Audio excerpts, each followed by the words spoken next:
Eka, asyik dagang lah tu. Dagang satu. Asyik dagang. Saya main raya ke? Saya Raya, Mazhar Batin.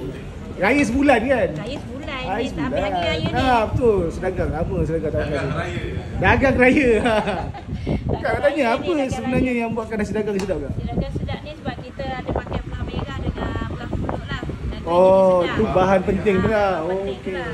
Untuk lauk boleh beli dua kan? Untuk lauk ada Bagi dua, saya ayam lah, ya ayam. Ada ikan tongko, ada ni. Ada ikan tongko dengan ni lah, dengan yang kari yang gula ni. Ambil ayam main Ada air. gula dah. Boleh. Ayam okey RM1. Bagi okey. Ha. RM8. Nah, ni macam ni RM8. RM8.